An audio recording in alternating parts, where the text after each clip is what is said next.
सरकार मुर्दाबाद। कि वो न्याय की बात कर रहा है, वो कह रहा है कि देश के अंदर कानून का शासन है, बुलडोजर से शासन नहीं चलेगा। हम सरकार को यही चेतावनी देने के लिए आए हैं कि ये आज का प्रदर्शन अंतिम नहीं है, तो इससे भी बड़ा जो है ना रोष मार्च होगा और ये लड़ाई तब तक जारी रहेगी जब तक न्याय नहीं मिलेगा। बाबा साहब डॉक्टर भीमराव अम्बेडकर अमर रहे, अमर रहे। कोई अगर बाबा साहब के संविधान को खत्म करने की बात करेगा, हम उसकी राजनीति को खत्म करने की उखाड़ फेंकने का काम करेंगे। और ये लड़ाई अभी खत्म नहीं है, अभी इसकी शुरुआत है। या तो हरियाणा के डीजीपी को बर्खास्त करा जाए। भाजपा सरकार डूब मरो, डूब मरो। भाजपा सरकार शर्म करो, शर्म करो।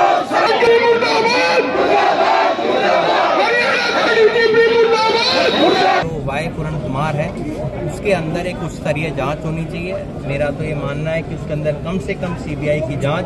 गवई जी जिनके ऊपर जूता फेंका गया, अब तक उसके ऊपर कोई कार्रवाई ना होना और बीजेपी के किसी भी नेता द्वारा उसकी निंदा ना करना, उसका हम कड़ी शब्दों के अंदर निंदा करते हैं कि ऐसी व्यक्ति की जो सोच है, जो उसकी मानसिकता है, वो संघी मानसिकता के साथ उसको जोड़ा जाता है। बीजेपी के बहुत लोगों ने उसका साथ भी दिया। ये दर्शाता है कि उनकी जो सोच है उससे मिलती जुलती सोच है। समाज से तो कोई भी किसी से आ सकता है।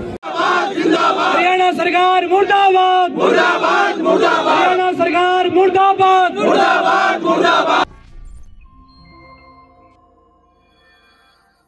नमस्कार, आप देख रहे हैं दैनिक साथी हरियाणा। साथियों, हरियाणा के सीनियर आईपीएस अधिकारी आईजी पूरन कुमार की मौत के बाद लोगों में गुस्सा दिखाई दे रहा है। इसी कड़ी में सोमवार को रेवाड़ी में अनेक अनुसूचित जाति व पिछड़ा वर्ग संगठनों की ओर से कांग्रेस शहरी जिला अध्यक्ष प्रवीण चौधरी की अध्यक्षता व रेवाड़ी के पूर्व विधायक कांग्रेस के राष्ट्रीय सचिव चिरंजीव राव की मौजूदगी में जबरदस्त विरोध प्रदर्शन करने के बाद डीसी अभिषेक मीणा को मांग पत्र सौंपा गया। प्रदर्शन करने के बाद मीडिया से रूबरू हुए चिरंजीव राव ने भाजपा को आड़े हाथों लिया। कहा, चीफ जस्टिस के सामने जूता फेंक दिया जाता है लेकिन कोई कार्रवाई नहीं होती। ऐसा ही हाल आईपीएस अधिकारी की मौत का है। आखिर किस तरह से अभी तक कोई कार्रवाई नहीं हुई? 7 दिन बीत जाने के बावजूद पोस्टमार्टम तक नहीं हो पाया। प्रदर्शन के दौरान ग्रामीण जिला अध्यक्ष सुभाष छाबड़ी, अनेक पार्षद सहित विभिन्न संगठनों के प्रतिनिधि मौजूद रहे। बता दें कि जिला सचिवालय के गेट पर प्रदर्शनकारियों ने जमकर नारेबाजी की। एसडीएम ज्ञापन लेने आए तो उन्हें वापस लौटा दिया गया। इसके बाद डीसी को ज्ञापन लेने आना पड़ा। अब आपको दिखाते हैं तमाम प्रदर्शनकारियों ने क्या प्रतिक्रिया दी।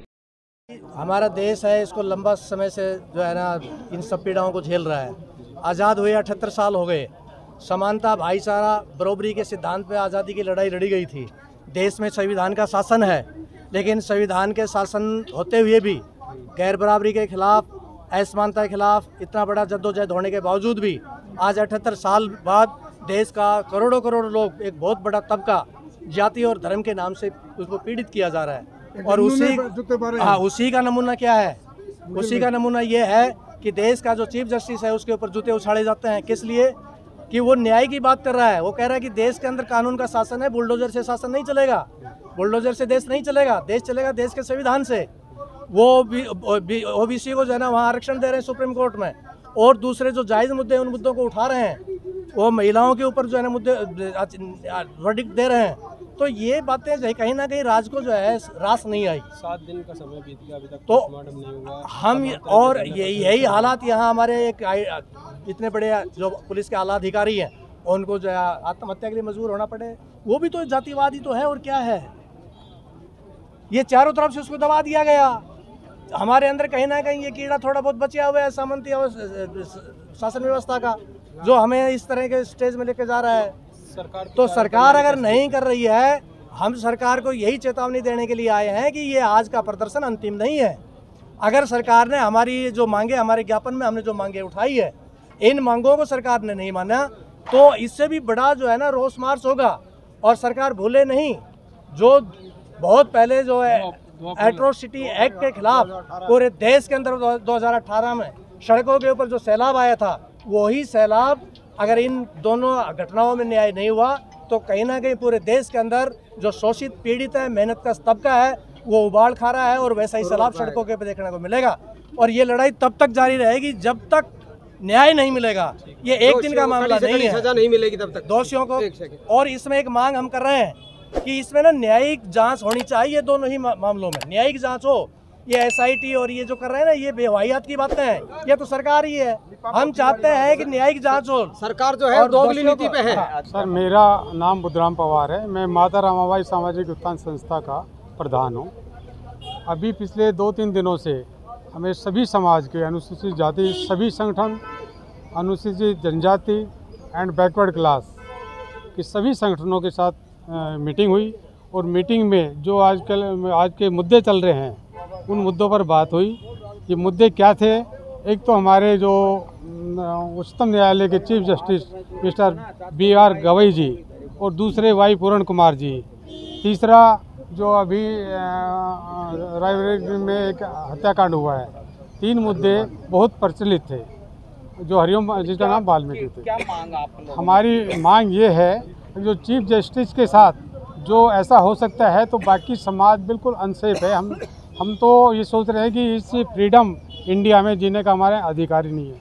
दूसरा जो वाई पूरण कुमार जी है, IPS है, जिनके मिसेज IAS ऑफिसर है, जिनकी बैकग्राउंड बहुत अच्छी है, उनको जातिगत भेदभाव के कारण मजबूर इतना कर दिया कि उन्होंने आत्महत्या कर दी और उसके बाद भी आज 7 दिन हो गए। अभी क्या कहना चाह रहे हैं? हम चाहते हैं कि उनकी एक उच्च स्तरीय जांच हो जिसमें सुप्रीम कोर्ट के सीटिंग जज शामिल हो और उनको जो न्याय है वो पूर्णतः न्याय तब मिलेगा तब जो पुलिस के अधिकारी जिन्होंने जाति की है उनको तुरंत प्रभाव से सस्पेंड किया जाए। और जिस तरीके से ये सरकार, इस देश की सरकार और भाजपा सरकार दलितों के ऊपर अत्याचार कर रही है, और हमने पहले भी कहा था, मैं फिर आज कह रहा हूँ, कोई अगर बाबा साहब के संविधान को खत्म करने की बात करेगा, हम उसकी राजनीति को खत्म करने की, उखाड़ फेंकने का काम करेंगे। और आज कांग्रेस के कार्यकर्ता और सभी संगठनों ने मिलकर एकजुटता दिखाते हुए आज हमने DC साहब को राष्ट्रपति के नाम ज्ञापन दिया है। और ये लड़ाई अभी खत्म नहीं है, अभी इसकी शुरुआत है। या तो हरियाणा के DGP को बर्खास्त करा जाए और रोहतक के जो SP उनको बर्खास्त करा जाए, जब हम चैन से बैठने का काम करेंगे। जिस तरीके से आज ADGP लेवल के अधिकारी के परिवार को उसके मृत्यु के बाद उनको परेशान करा जा रहा है, कहीं DSP का लालच दिया जा रहा है उनकी बेटी को, कहीं किस तरीके का। इस सरकार को शर्म आनी चाहिए। जिसका लाल गया है, इस सरकार को उससे पूछना चाहिए कि उस पर क्या बीत रही है। आज देश भर के अंदर कांग्रेस पार्टी तो लगातार धरना प्रदर्शन कर रही है और मांग कर रही है। आज सभी सामाजिक संस्थान जो हैं उन्होंने भी आज यहाँ धरना प्रदर्शन किया था, DC साहब को ज्ञापन सौंपा था और उसमें हमने कांग्रेस पार्टी ने उनका पूरा समर्थन किया। हमारे जितने भी पदाधिकारी थे, चाहे हमारे जिला के ग्रामीण अध्यक्ष सुभाष रावड़े जी, हमारे जिले के शहरी अध्यक्ष प्रवीण जी, वीर सिंह जी, हमारे रमेश ठेकेदार जी, हमारी यहाँ धमीजा जी जो महिला के अध्यक्ष है, युवा के अध्यक्ष है, और भी जितने भी सामाजिक संगठन हैं, उन्होंने आज DC साहब को ज्ञापन सौंपा है। आप जानते हैं पिछले कुछ दिनों के अंदर कुछ ऐसी घटनाएं हुई हैं जो पूरे देश को शर्मसार करने वाली है। जिस प्रकार से रायबरेली के अंदर निर्मम हत्या करी गई एक दलित व्यक्ति की, और उसके बाद देश के मुख्य न्यायाधीश जो हैं उनके ऊपर जूता फेंकने का काम एक व्यक्ति के द्वारा किया गया, उसके ऊपर कोई कार्रवाई ना करना, ये दर्शाता है कि क्या मानसिकता इस सरकार की है। और ताज़ा उदाहरण अभी हम लोगों ने देखा कि जो ADGP लेवल का अधिकारी है उसने अपने सुसाइड नोट के अंदर लिखा है कि कैसे उसको मजबूर होना पड़ा आत्महत्या करने के लिए। मुझे लगता है कि हम सब लोगों के लिए सोचने की जरूरत है कि वे किस प्रकार से आज दलितों के ऊपर, अल्पसंख्यकों के ऊपर, जो पिछड़ा समाज है उसके ऊपर अत्याचार जो आज देश भर के अंदर हो रहे हैं। इससे पहले भी हम लोगों ने देखा था किस प्रकार से राजस्थान के जो विपक्ष के नेता हैं टीकाराम जूली जी, जब वो एक मंदिर में दर्शन करने गए तो उस मंदिर को गंगा जल से धोया गया। तो हम किस ओर हम जा रहे हैं? बाबा साहब की जो एक सोच थी कि सभी धर्म एक साथ एक समान रूप से रहें, आज ये देश किस तरफ जा रहा है? उसके विरोध के अंदर आज सभी संगठनों ने मिलकर विरोध प्रदर्शन किया। हमने DC साहब से मांग करी है कि जो वाई पूरण कुमार है उसके अंदर एक उच्च स्तरीय जांच होनी चाहिए। मेरा तो ये मानना है कि उसके अंदर कम से कम CBI की जांच, एक सिटिंग जज जो CBI अपने सुप्रीम कोर्ट का हो उससे इसकी इंक्वायरी की जाए। उसके साथ साथ हमारी एक और मांग है कि जिस प्रकार से हमारे जो मुख्य न्यायाधीश है गवई जी, जिनके ऊपर जूता फेंका गया, अब तक उसके ऊपर कोई कार्रवाई ना होना और BJP के किसी भी नेता द्वारा उसकी निंदा ना करना, ये क्या दर्शाता है कि वो उस मानसिकता के साथ अपने आप को पाते हैं जिसने जूता फेंकने का काम उनको किया है। इसका हम कड़ी शब्दों में निंदा करते हैं, विरोध करते हैं। अगला कदम क्या होगा? फेंकने वाला भी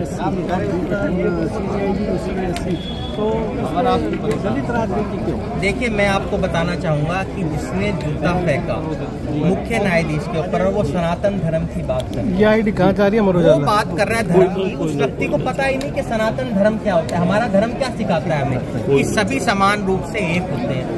उसका हम कड़ी शब्दों के अंदर निंदा करते हैं कि ऐसी व्यक्ति की जो सोच है, जो उसकी मानसिकता है, वो संघी मानसिकता के साथ उसको जोड़ा जाता है। बीजेपी के बहुत लोगों ने उसका साथ भी दिया। ये दर्शाता है कि उनकी जो सोच है उससे मिलती जुलती सोच है। समाज से तो कोई भी किसी से आ सकता है। मैं हो सकता है पिछड़ा समाज के अंदर हूँ, पर क्या पता मेरी सोच किस समाज के साथ मिलती हुई है। उस व्यक्ति की जो सोच है वो संघ के साथ देखी जा रही है। आगे क्या रणनीति रहेगी इसको लेकर के? देखिए, आज हम लोगों ने इनको अपना ज्ञापन दिया है। आने वाले समय के अंदर जो भी दिशा निर्देश सभी संगठनों का होगा। पिछले दिनों के अंदर हमारे जो एससी मोर्चा के जो अध्यक्ष रमेश जी, उन्होंने भी ज्ञापन सौंपा था। आने वाले समय के अंदर इसको और तेजी हम लोग लेके आने का काम करेंगे। भाजपा सरकार ने 1 साल जो पूरा कर रही है, तो उसको लेकर के विधायक ने अपना रिपोर्ट कार्ड पेश किया है, किस तरह से देखते हैं? देखिए, आप स्वयं समझ सकते हैं इस शहर के हालात क्या हैं, उससे छुपे नहीं है। पर मुझे नहीं लगता आज मुझे उस बात के ऊपर जाना चाहिए। आज हमें और विधायक जी से जब ये प्रश्न पूछा गया, उस पर तो मैं जरूर आऊंगा। उन्होंने कोई सीधा जवाब नहीं दिया, उन्होंने उस बात की निंदा भी नहीं करी। विधायक जी से पूछना चाहिए, जब उनसे ये सवाल आप लोगों के द्वारा ही किया गया, तो आप लोगों के शब्दों में ही मैं कहूँ तो उसको उन्होंने टाल मटोल दिया उस बात को। उन्हें उसको सही तरह से उसके अंदर जवाब देने की जरूरत है। उनको बताना चाहिए, उनको साथ देना चाहिए। सभी वर्गों के विधायक हैं, वो किसी एक समाज के तो है नहीं।